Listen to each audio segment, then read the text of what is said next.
Welcome to another edition of Dead Air Live. I am so excited. Tonight we have Cheryl Ingala, and she wrote this book called Jesus Followed Me, Stuck in the Circle.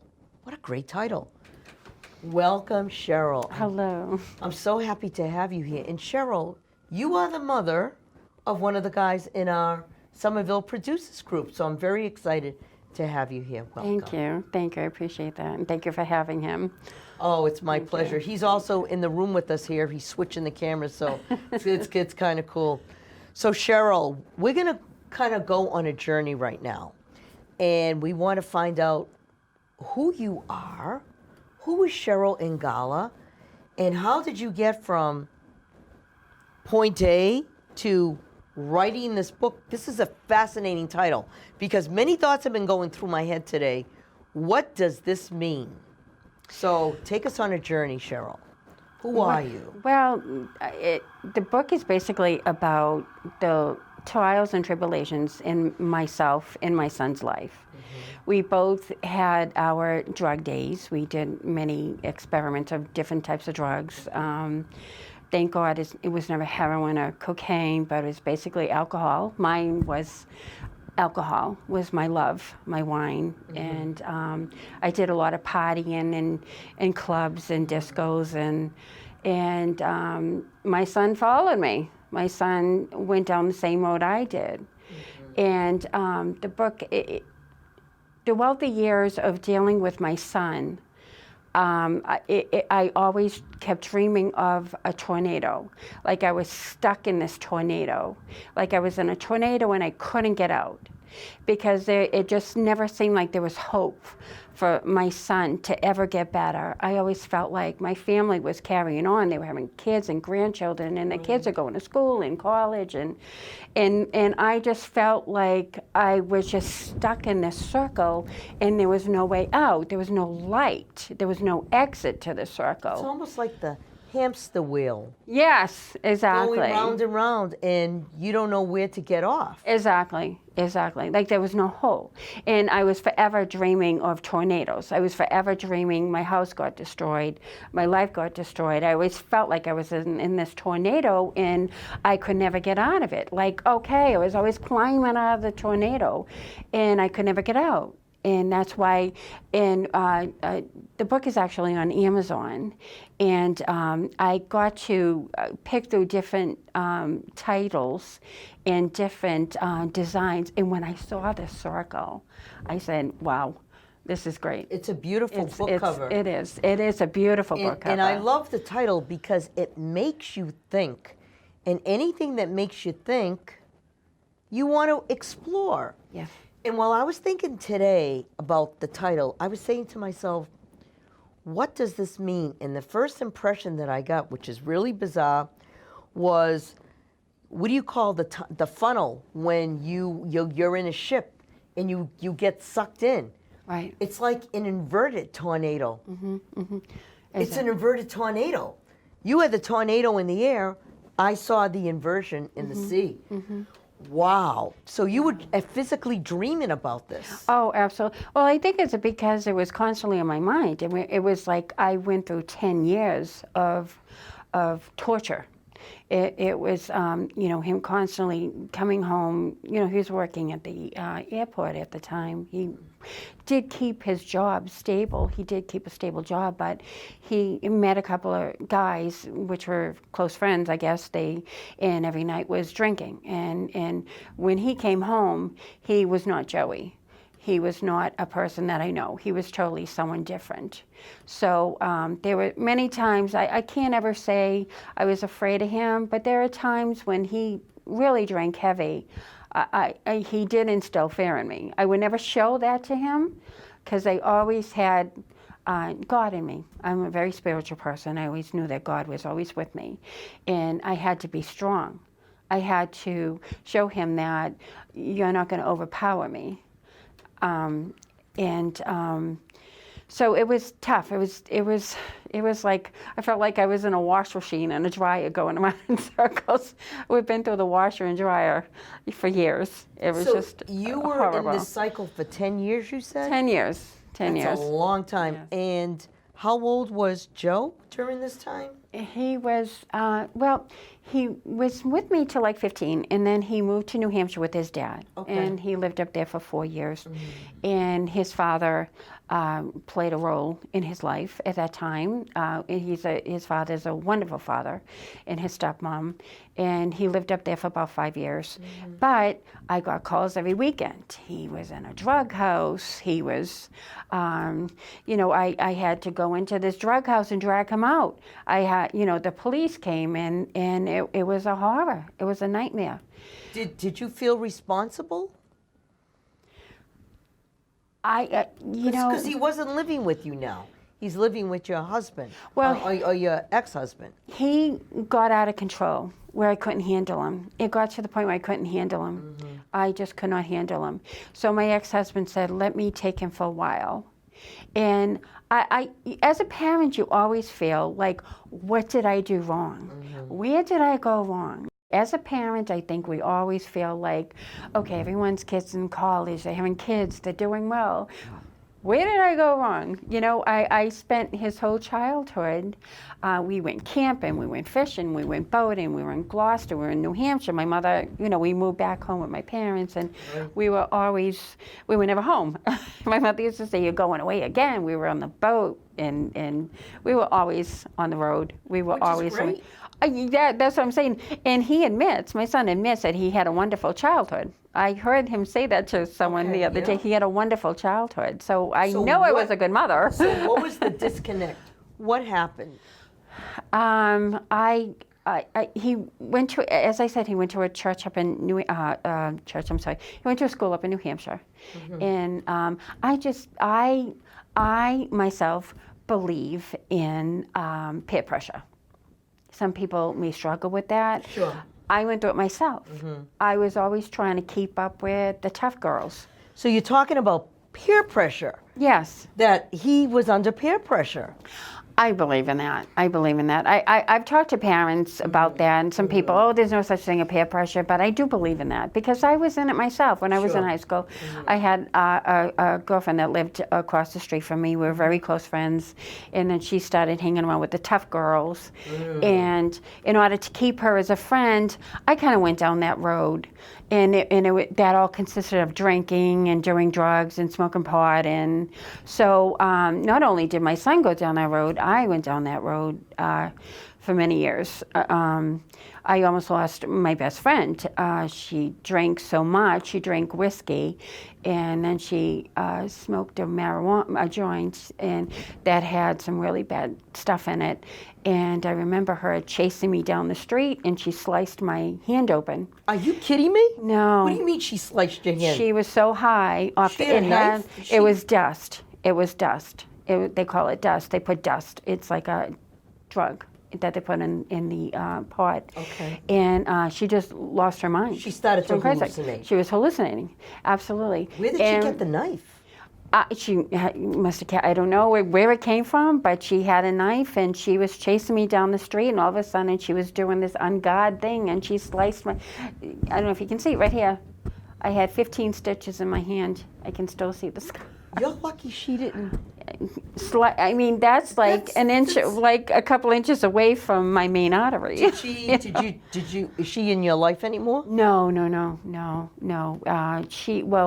We went out another time, and she drank so much that I had to carry her home for a mile, and then her eyes were rolling in back of her head, and we called an ambulance, and they said if I did not call the ambulance, she would have died within She was having seizures. an hour. Yeah, she was her eyes were going in back of her head. The ambulance told they had to pump out her stomach. She almost died. I'm surprised that you continued hanging out with her. I didn't for long after that because the next day she was mad at me. She didn't want to live. She said to me, "Why did you call the ambulance? I didn't want to live. I'm mad at you." So eventually we stopped hanging around together. But I went through some really bad partying days. It was really bad. How did you get out of the circle? What was your aha moment that you were able to get out? Because it sounds like you were going down the rabbit's hole. I have no idea. There are times, I was about 18 years old, and there are times I went to clubs with my girlfriends, and I don't even remember going home. I don't even remember being in it. You know, it's embarrassing to say now, but it's the truth. And I'm okay saying it because I'm a totally different person now. And I believe that has made me who I am. So I'm okay with it. Beautiful.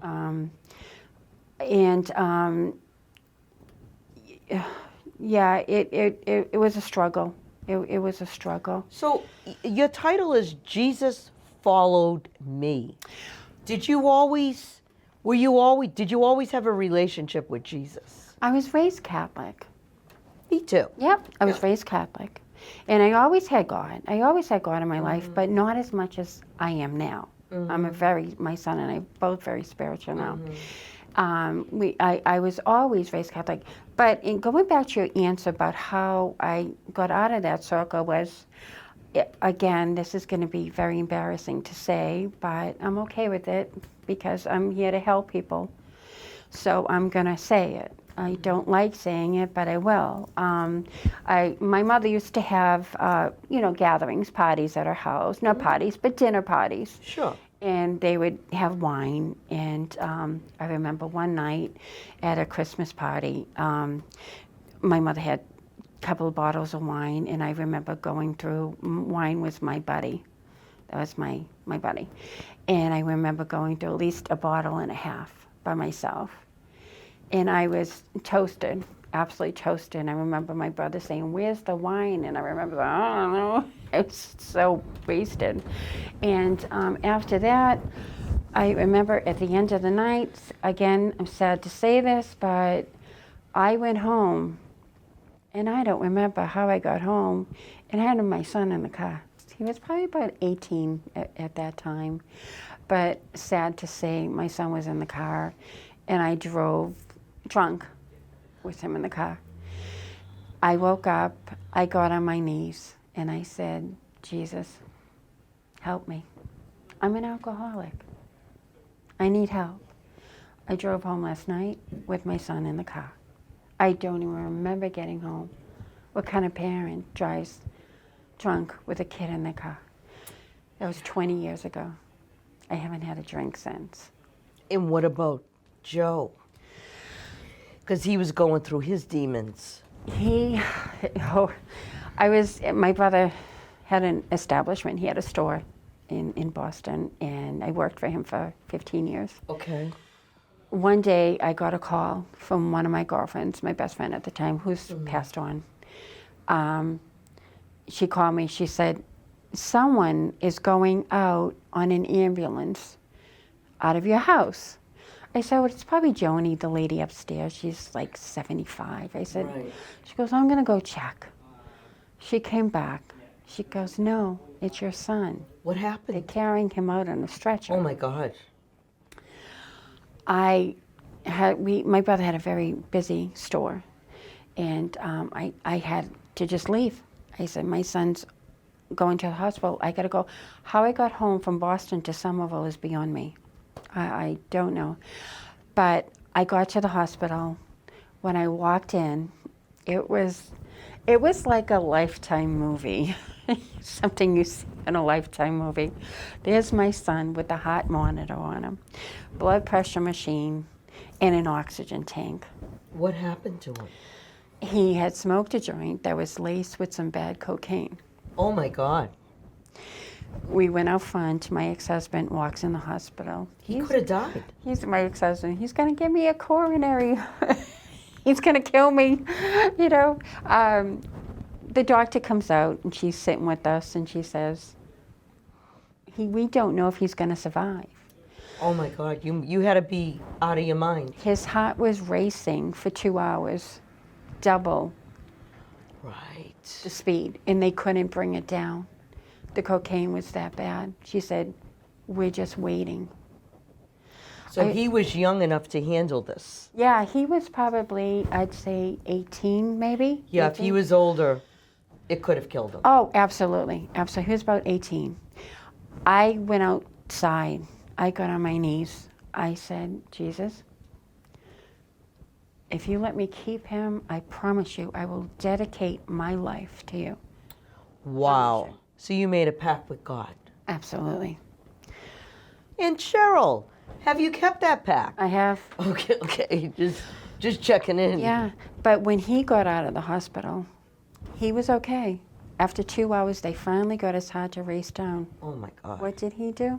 He went out in front of the building, got on his knees, said, Lord, if you let me live and keep my life, I will dedicate my life to you. We both did it at the same time. Oh my God. Oh my God. Oh my God. That's Yeah. wow. Yeah.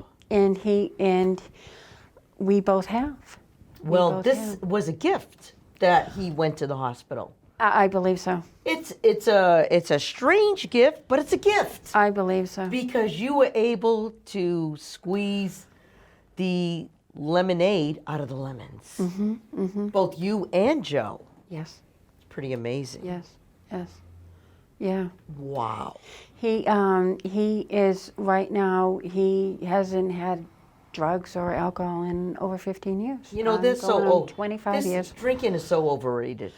Oh, it's the I actually studied substance abuse counseling. Went to school for 4 years. Really? I have I actually proud to say I had honors. At the age of 55, went back to college and graduated with honors. Made the dean's list twice. You went back to college for? Substance abuse counseling. Oh, that was your major. Yeah. Oh, so very good. I did that. I worked in Boston. Okay. I worked at one of the rehabs. I worked with over 50 addicts that were all men. And you're walking the walk and talking the talk. Absolutely. So you could be extremely effective, which is great. For instance, I'll give you an instance. And I had the guys out one time. I used to have to take them out for smoke breaks. And I had them all out. There was about 50 of them all together. And this certain place, I don't want to say the name, but they didn't want me talking about Jesus or anything like that. And so I kept my word, but one day it just came out. And they really didn't want you sharing your story, too. But believe it or not, the guys know.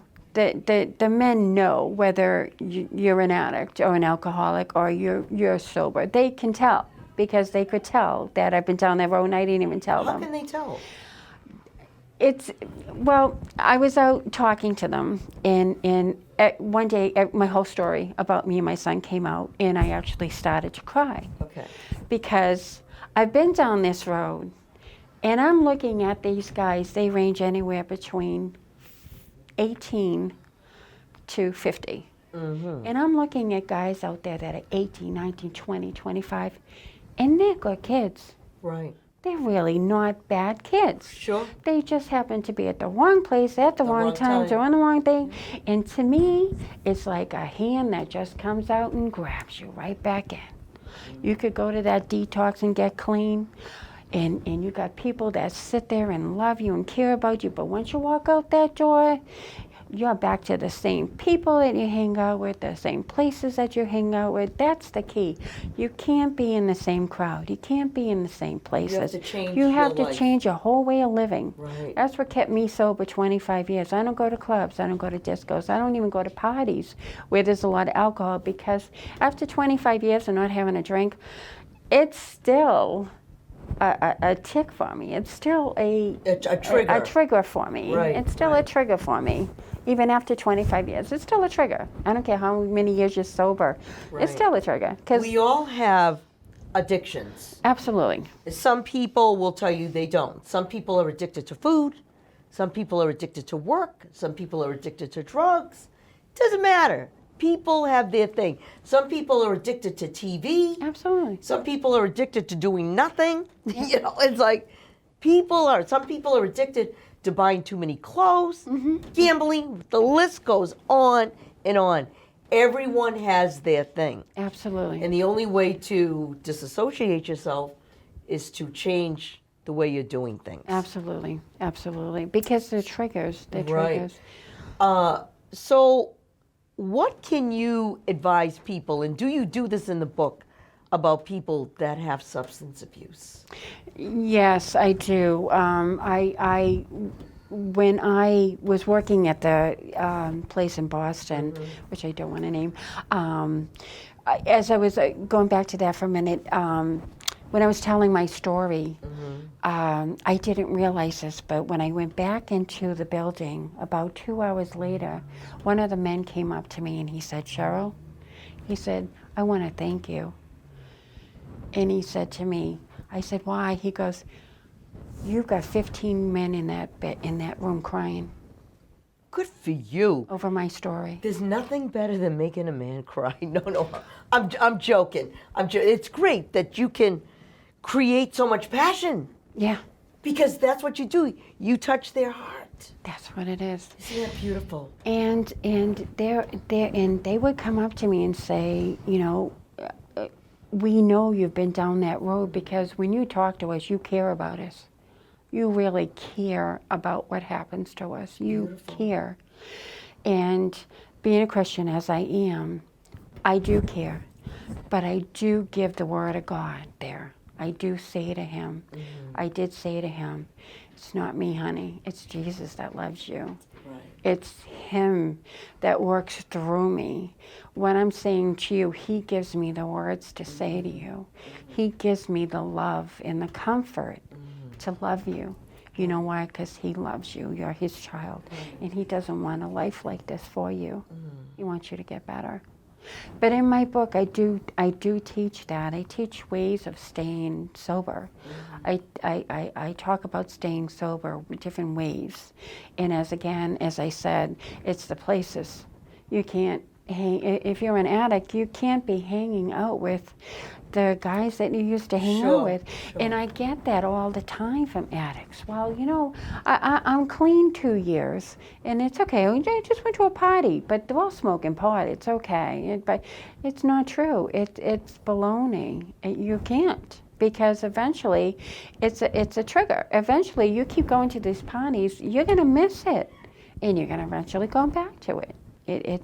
So I do talk about that in the book, about how to stay sober, and my heart just goes out to, I'm blessed that I got to keep my son. I am so blessed that my son is here. I love my son. My son is my whole life, and I'm so blessed to keep him. That's obvious. It's nice. But my heart goes out to these people that lose their kids. And in my book, I try to explain that you're not alone. Because when I was going through this, I always felt like I was alone. I always felt like, am I the only person that's going through this? You're not. You're not. Other people are going through the same thing you are. I've been down this road. You're not alone. I just want people to realize that you're not alone. You're not alone. There's other people going there. And my way is through Jesus. There is Jesus, and he exists, and he loves you. And this is what kept me and my son sober and straight, and why we're alive today, because we dedicated our lives to helping people. Right.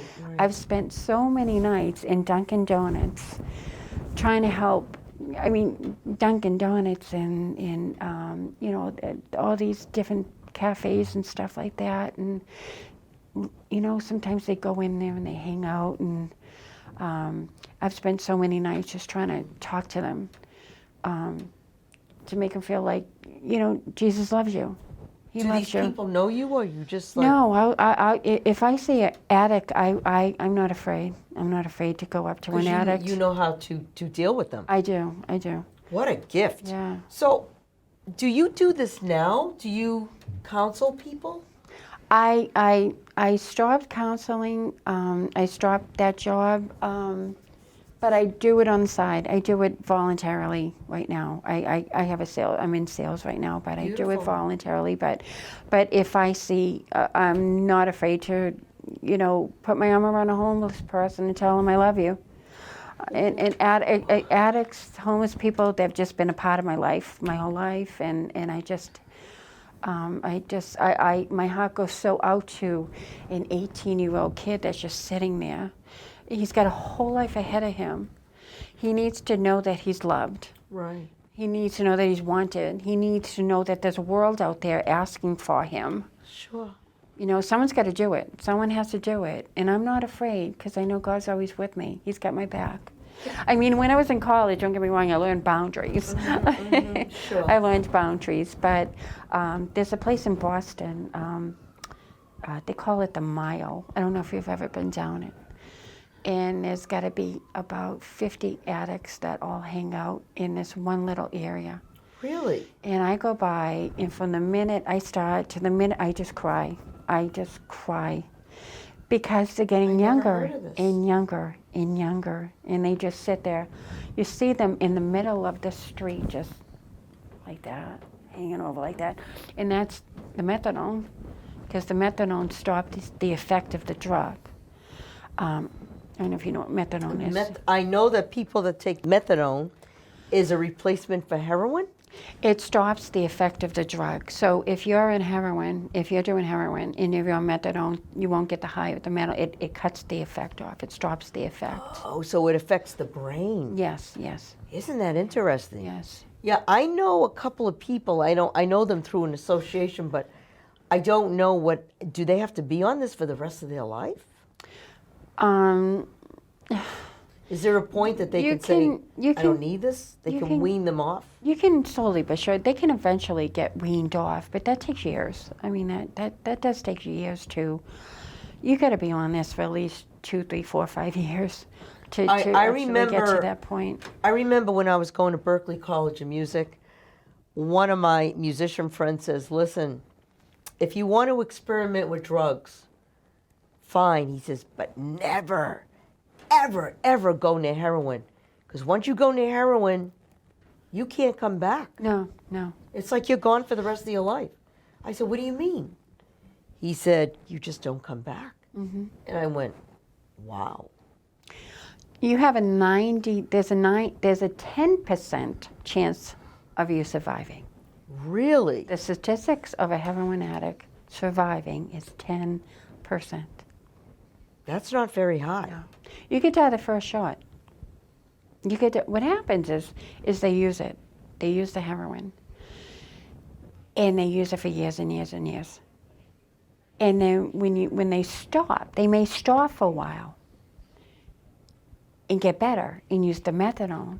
But then when they go back to using the same amount that they had used before they stopped, and they could handle, and they just go into cardiac arrest.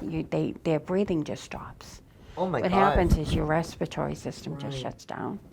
Do you think the law being passed with marijuana is a good thing? I don't agree Bad with thing? that. I don't agree with that at all. I'm Yeah. sorry to say. I think that is something that, well, I don't really know, but it could probably,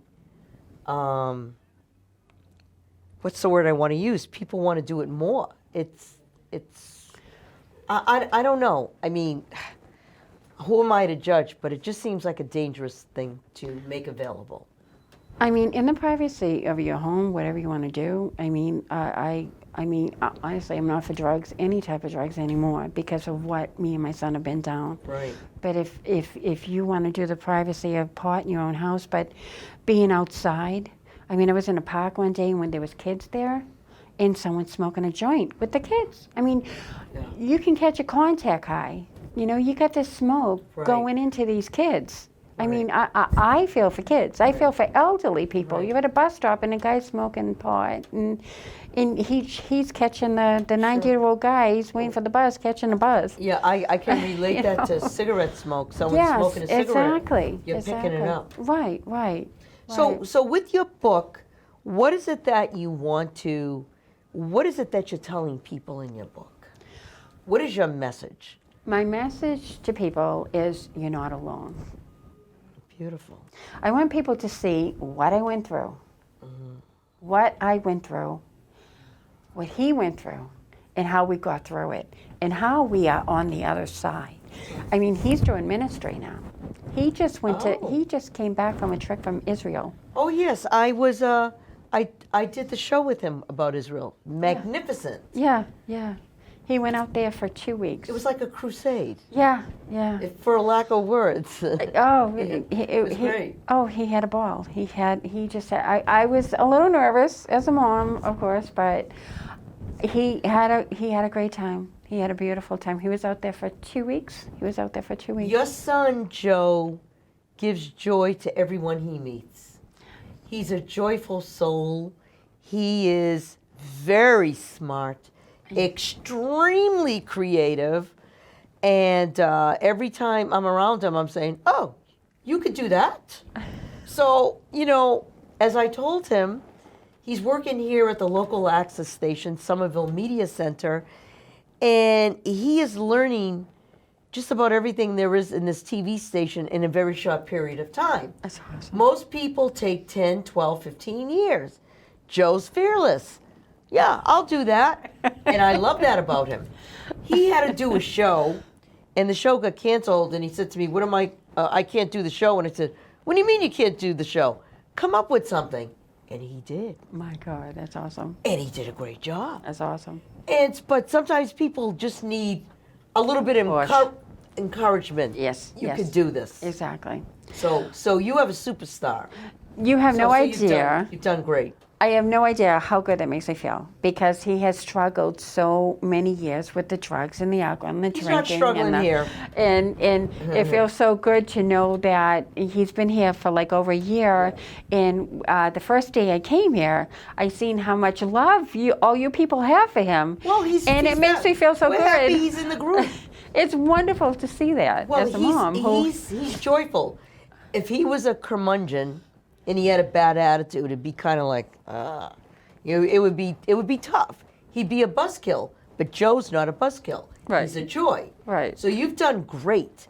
So all these experiences that you've had, he's had, I would look at them as a stepping stone to where you are today. I believe that. And look at, you have a book.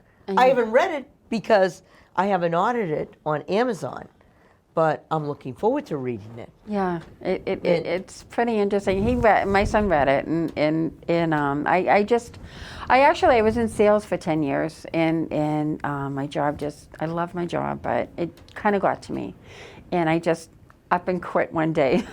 And then, so I had 6 months off, and I said, what am I going to do in this 6 months? And I said, you know something? I'm going to write the book. And I took off fabulous. like 6 months, and I was at a coffee shop every day and just wrote it, and finally got it. It was a lot of work, but it was fun. Did you take writing classes? No, never did. But that's where my English in college came in handy, because I learned how to spell, obviously, and how to, where the commas and the periods and the question marks go. And Sure. So I learned all that. So that, going to college and taking English and getting all A's and B's in there came in handy.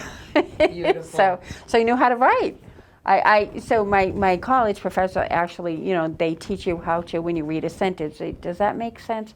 Let's use this word instead. And so the college came in handy. Beautiful. Yeah. So would you like to tell our viewers, inspire them, leave any lasting words to them about your book, how we can find you? Who is Cheryl Ingala? Ingala. What does your name mean, by the way? It sounds regal. It sounds I know like it's an Italian name. It sounds like we're going to a gala. You want to be in that gala, right? Right. When I was in college, a couple of friends used to say Angawa, like the Indians. Oh, right, get teased. But tell us the name of your book again. Okay. How we can find you. Look into the camera. Knock them out. Okay. The name of my book is called Jesus Followed Me, and underneath it is, I believe it's a subtitle, Stuck in a Circle. So we either look up Jesus Followed Me or Jesus Followed Me Stuck in a Circle. But it's a black cover with a purple circle in the middle. The cover's beautiful. I'm in love with the cover. And it's on Amazon.com. And do you have a website? Not at the moment. I'm working on building Okay, one. no website, but are you on Facebook? No. Not yet. But you will We're be. working on that too. Yeah, okay, good. Yes, good. yes. It takes time to build. Yes. But you have all the time in the world. I do. Cheryl, you have been such a delight today. Thank you. And for someone who was a little nervous, I think you did fabulous. Thank you. You feeling good? I'm feeling great. Okay, great. Folks, I want to thank you so much for joining us today for another edition of Dead Air Live. Make sure you check out Cheryl Ingala's book, Jesus Followed Me Back in the Circle. Yeah, thank you, Cheryl, thank you. You're welcome. Thank you. And you have a fabulous journey because you are going to inspire so many people. And you've been such a great mom to Joe. We love having him here at the TV station. Thank you. Thank you. Thank you. My heart goes out to you people. All right, Thank folks. you so Okay. much. Bye for now. Thank you, folks. Bye-bye. Thank you. So we're here. Joe decided to join us. Cheryl's son just popped into the frame. So give us a second and we're going to introduce Joe because I am here switching the camera. And so Joe. Yep. So how you doing? Good. Very good. So did your mother give a detailed, accurate assessment of the facts? Yeah, explicitly. Oh, she did? Yeah. Okay, good. And tell us about your journey because you know what? There's always her side. Yeah. And then there's your side, and my mother used to say, and then there's the truth. Yeah. Yeah, Then, so- then there's the truth you may not even realize at the moment. Right. So basically the whole thing with the drugs and everything like that. I mean, that story is all true. I mean, everything she said was true. It's not a stretch or anything like that. Especially the part about giving my life over to God and everything like that. I wouldn't have gone to Israel if that story didn't happen. I had just gotten back from Israel, and we did a show on that. I wouldn't have gotten to that point had I not gone through that, as my mother puts it, the circle. Right. So, in getting out of the circle is that's just the beginning. It's not even the end of the story. It's the beginning of the story. Well, tell us, what is the beginning or the end of the story? Where do you want to take this? Well, I look to my future. I mean, I'm 36 years old, and I would say that half my life was struggling to get out of, this vicious circle. But because when you're born into, this world, we're all going to have struggles. But it's the fact when you're finding your purpose in why God made you, and I'm just beginning to see what my purpose and even being here and doing these shows and things like that, it's a vehicle for me to fulfill that purpose. And using the mediums, not a goal in and of itself, but gaining those skills in order to not only have yourself built up, but to move forward and to fulfill your purpose. Do you know what your purpose is?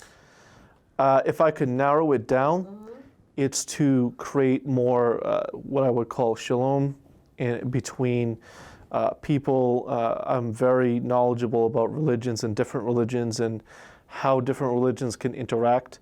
I believe that my faith in what I call Messianic Judaism is a very now thing. What's going on in the world? I believe that's what God is doing in the world now, is creating peace between Jews and Christians, which in my opinion should have never split.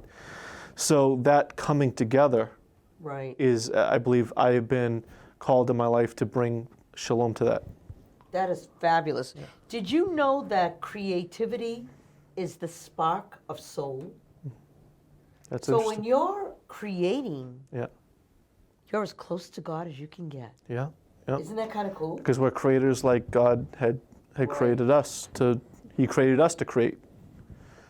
That makes a lot of sense. So what message would you like to give the world? Because you've seen many different sides of life. Yeah. And you're a young man. How old are you, by the way? 36. Oh, you're a baby. Yeah.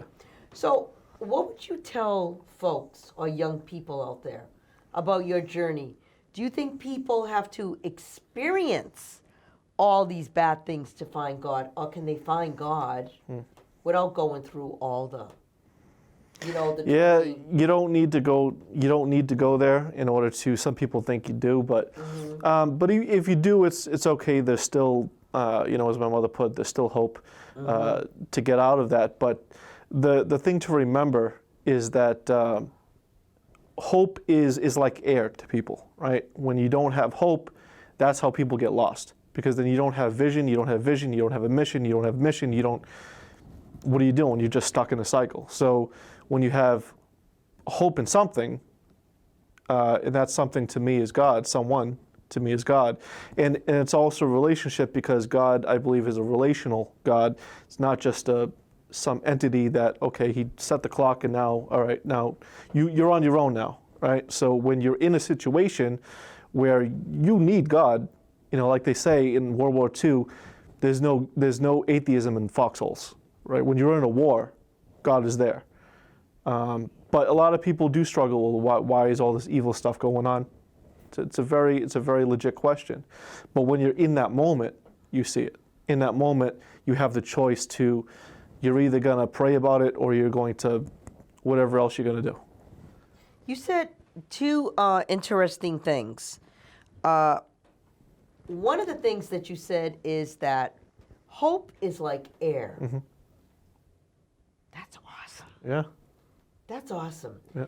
And here's my second question. You said that when you're in a foxhole, there is no atheism. That's really interesting, because you have a dying man. He's on his deathbed. He's 90 years old. Never wanted anything to do with God. Then all of a sudden he says, God, help me. Right, yeah. What happens in that moment? Well, 89 years, he didn't have anything to do with him, and all of a sudden, Right. right? Because Really, what happens? you come to the point where you go, it's either true or it's not, and I want this to be true. Right. So for 89 years, you didn't want it to be true, but all of a sudden on your deathbed at 90, you want it to be true, because you need that hope. Because it's like air. Because it's like air. And we need the air to breathe. Yeah. So a person's dying, they want the air. It's your life, yeah. Oh my God, you're brilliant. All right, so Joe, we're gonna wrap this up. Is there anything you want to, you could, talk to the camera, say whatever you want, and, you're looking into that camera there, so Okay. you're looking into camera number 1. So what would you like to tell the world? The book will be available on Amazon. I've read the book, and reflecting on these stories from the both of our lives. But the whole thing about the book is that you can read it and you can relate to it as much or as little as possible. You can relate it to as much as you can. If you do, then that's awesome. But if you don't, then just know that some people are like that, and some people have gone through things like that, and some people that probably are. So even if you can't relate to it, some people probably do. Would you buy the book if it wasn't your mother? I would buy it, yeah. I might still buy it, yeah. That's pretty funny. Yeah. And what does the book cost? $20. $20. Okay. Is there a Kindle edition? It's on Amazon Kindle, yes. And what about Audible? Can you get it on Audible? We're going to do all of this. We're going to get it on all the mediums we can. You know who would be a great person to do it on Audible? You or your mother. Yeah. Your mother has a great speaking voice. Read from the author itself. Right. It's usually best from the author, because we hear her inflection. So encourage your mother, being the great and creative son that you are, encourage your mother to do it. I was thinking about that, yeah. Yeah, because you have all the tools. Yeah. Right here. Right, At everything the TV here. station. Yeah. She can, you've got it all, Joe. The podcasting and everything like that. Right. Yeah. I just want to throw in one thing. If you Google my name, Joseph Agliata, some more of the story from my perspective will come up. It's on a website called ericnevins.com. I did a podcast telling a lot of these stories that were brought up. So from that perspective, you can hear that as well. And go read the book and listen to that podcast as well, and you'll get the full picture. Who is Eric Nevins? I did a podcast with him. He's a podcaster, so I did a podcast telling my story from some of these things that she had spoke about. Okay, very good. So if you read the book, you listen to that podcast, I think that would be good. Okay, beautiful. All right, so we are going to wrap it up. Joe, thank you so much for being here. Yeah. You are, I don't know who's more delightful, you or your mother. I would say your mother's more delightful. Probably. Yeah. So, sorry about that. That's right. So, folks, thank you for joining us. I'm going to say goodbye again because Joe decided to like pop into the photo, into the video. Well, I was the man behind the scenes for a second. So, Joe, you're a joy. Thank you so much. Okay, folks, bye for now. Thank you, folks.